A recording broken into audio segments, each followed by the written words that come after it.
Welcome back, everybody. It's Throwbacks, Throwdowns, our almost weekly segment where the Technodrome decides what is best, what is worst, who is right, and who is wrong. With that being said, we will not be doing our normal format this week. Whoa, This whoa, week, what? Excuse me? yeah, we're really getting crazy here. You know, with Whoa. the Super Bowl, I don't know when this is going to be airing, but it's coming up or just passed. You get the gist. We are in football mode in the Scalise house, probably in the Duffy house, a little bit in the Castagna house. Uh, we are ready Go to do, Cowboys. well, I'm wearing my The 49ers jersey today just for Duffy. You know, they knocked them out in the playoffs whatever. earlier Cheers. this We are going to institute Scales Snake Draft this week. It's a lot of Throw S's. down. It's a lot of alliteration. Love to hear it. Love to see it. And what we are going to do is we are going to discuss our favorite football movies. And we're going to draft them and we're going to do a snake order. So Castagna is going to go first, and then Duffy, and then myself, and then we snake it back. And we're going to do 3 rounds. So there'll be 9 total movies picked. It's a lot of great football movies from when we were younger. You don't have to limit it to then because there's some good ones from recent times. So let's get into it. I'm going to put 5 minutes on the clock here as I get my timer ready. Bear with me. Duffy, do you have your gong ready? Oh, yeah, it's over here in the corner. Okay. All right. And like I said, we are going to start with Mr. Castagna. And Duffy, let's ring the bell. All right, Cast. Number 1 pick of the draft. What is your favorite football movie of all time? Thank you for deferring to my ignorance first, as I Yes. see the least and care the least about football of the crew. But I'm going with, and I'm going to pick at Scales, The Program from the early 90s, starring Nice. James Caan and Omar Epps, and I think a couple other fairly known. Christy Swanson, she in that one? I think Maybe? so. I don't remember. Yeah. But basically, it's just about a college football program and the trials and tribulations that the players go through academically, socially, skirting NCAA drug testing. Latimer, obviously, one of the most memorable parts of the movie, when he's getting the clean urine put into him and then taken out of him. And I know there's a scene where he freaks out, his roid rage on the girl in the room when the guys have to come in and pull her off, like, I didn't come here to get turned down or whatever. We used to make fun of one of my friends back in the day, and say don't use Latimer because he'd freak out like that. But yeah, the Program would be my top one. Good pick. Remember my brother watching that a lot when we were younger. Duffy, second pick. Who you got? I'm going to go with one that I kind of caught on to a little bit later. It's more of a recent movie that came out. I like it for, some of the actors in there. I guess, it's essentially based off of a true story for a high school football team from Texas called Friday Night Lights. I know they made a TV show into it, but I don't know. I just really gravitated towards the movie.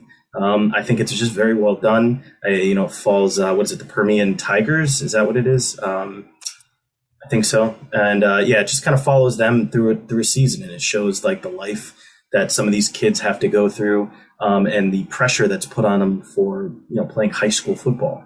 The soundtrack is also pretty phenomenal, by Explosions in the Sky.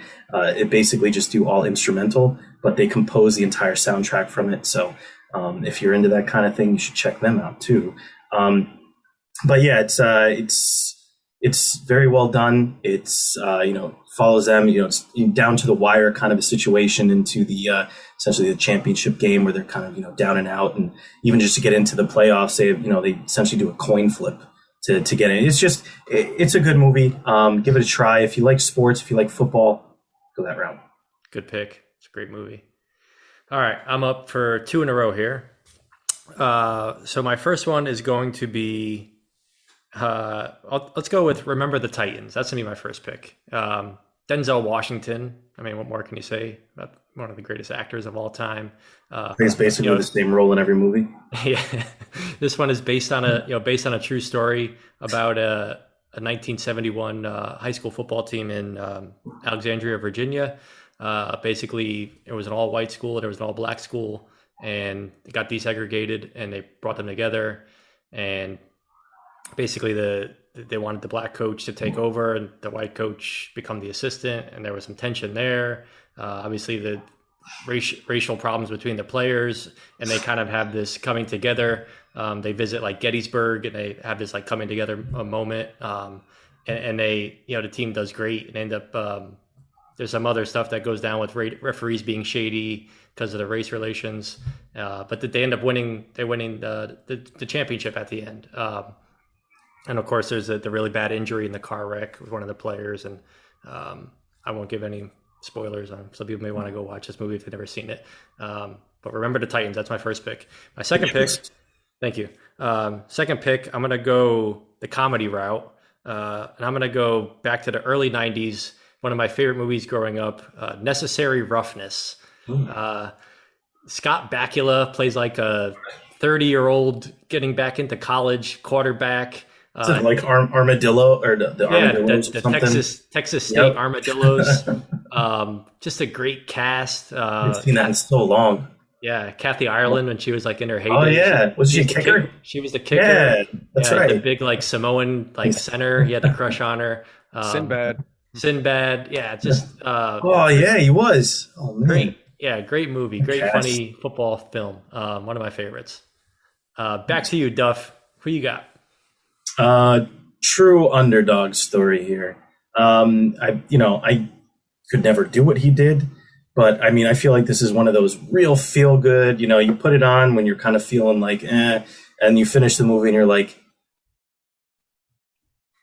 I'm going with Rudy. I can, you can relate the little guy that's like, he tries to go through, his life. He's Notre Dame football. That's what everything is about for him. And it meant so much to his father. And, growing up, he's like, he's going to go and he's going to play there one day. And he's, a smaller stature guy. So it's hard for him to compete.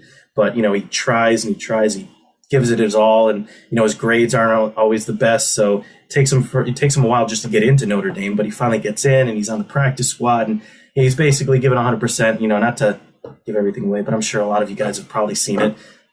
He finally gets that moment where he gets to get on the field and, show his father that, he's there, and he gets his name actually on the roster because he got to go in for that one little play at the end of the season. But really great movie, feel good movie. Highly recommend it if you're feeling kind of in the dumps. Rudy Rudiger. Good pick. Yeah. Cast. Who you got? Your second and your final pick. I will go with Any Given Sunday, which I only saw once. It was in the theater, so I probably haven't seen it since 2000. Did it come out? Yeah, a lot of male nudity in that. I don't recall. I feel like it was a lot. I remember Pacino being really good in it, Cameron Diaz being really good, and LT. He's got that well-regarded scene where he's gives that kind of monologue in the. And Dennis Quaid too. It's entirely possible. Yeah, he's a quarterback. Jamie Foxx. Jamie Foxx. Yeah. I remember really wanting to see it in the theater and loving it, but not having revisited since. But it was a really good movie. It's Pacino. You can't go too wrong with any Pacino role. Yeah. And then the next one, I'm just gonna go with what I know. I'm gonna go with The Waterboy. Nice. If for no other reason because of Henry Winkler. And he's really funny in it. That scene when Bobby walks in on him, he's watching the old clip. He's like, yeah, the other team. He's like, has time to dust off the ball, drops it, runs in for a touchdown. He goes crazy. Yeah, and he goes crazy. He's imagining that scenario. He's like, no, he fakes right. No, he fakes left. No, he doesn't fake. He thinks he's not faking. He pretends to fake. I don't know where I am. It seems like talking to the. We've all been there. We've all been there. Yeah. So yeah, it's very, very funny. I mean, obviously, completely ridiculous and over the top. As a lot of Adam Sandler movies were in the '90s, but a lot of very funny moments in that one. So, The Waterboy. Of course, a special guest appearance by the Big Show, Paul White, in that movie. Oh yeah. He's like Captain Insano. Yes, exactly. Oh God, that's true. All right, Duffy. All right. Well, I was going to pick something just comical, but because a movie has fallen to this level, I have to pick it. But just as kind of like a quick honorable mention, I have to mention the title, The Garbage Picking Field Goal Kicking Philadelphia Phenomenon, Tony Danza, starred in. I remember you talking By about Disney. Yes, it's quite classic. So just just leave that to the folks. Just watch that one. It's Tony Danza. He's the boss. So just do it. But I'll go Little Giants here. Classic right there for I think everybody. It's that it was during that period of time where they were making a bunch of those kind of movies, like The Sandlot, Little Giants. It's like a bunch of kids together, and you have Rick Moranis, Ed O'Neill. You have Icebox, Spike, and it's essentially just two brothers with competing teams. One's kind of a team of misfits who gets a visit by John Madden. Yes. They come and visit. What was it? Emmett Smith. Who visits again with them? It was like Emmett Smith. Was it Aikman? No, Emmett Smith. I forgot who the other player was. I can't remember. There was like two more, but and then that's where the kid comes up and shows Madden the annexation of Puerto Rico. Yeah. The ultimate play of all time, and it essentially helped them win the game. Spoiler alert! But yeah, great movie. It's just one of those classic movies that you remember seeing as a kid. And then I watched it recently, and it still pretty much holds up. I mean, Rick Moranis and Ed O'Neill, that's the glue right there. I mean, they do a great job, and can't go wrong with that. Definitely. Little Giants, loved it as a kid. Good movie. I just picture the little pipsqueak kid. You want intimidation? I'll show you. I'll show you intimidation. Yeah, great pick. Good pick. All right, last one for me. All the good ones are off the board. So I'm just going to go with... The band is on the field. I'm going to go with another high school football movie because I love high school football. And I'm going to go with Varsity Blues. Oh, I don't want your life. Thank you very much. And of course, the whipped cream bikini. Who could forget that as a young teen growing up? That was pinnacle. Yep. Yeah, we got to keep this rated PG. Or PG-13 today. You just named the two things that I remembered about the movie. Yeah. No, just good high school football movie, good 90s flick, Varsity Blues. Also a fan from, Michael Scott loved showing that. Oh, yes, he did. Their movie, was it Movie Mondays? Movie Mondays, yeah. Varsity Blues, yeah, you're right. Good idea, good job. That is it. That is all I've got. I hope you all enjoy the Super Bowl. And if it's aired after the Super Bowl, I hope you enjoyed the Super Bowl. If you do not follow us on YouTube, be sure to subscribe and like and ring the bell for notifications. Follow us on TikTok and Instagram and subscribe to our latest edition on Spotify. Throwbacks. So you can hear us like this. Yes, our sexy voices. Oh, yeah. Thank you, guys. Until next time, we'll see you down the road. Bye.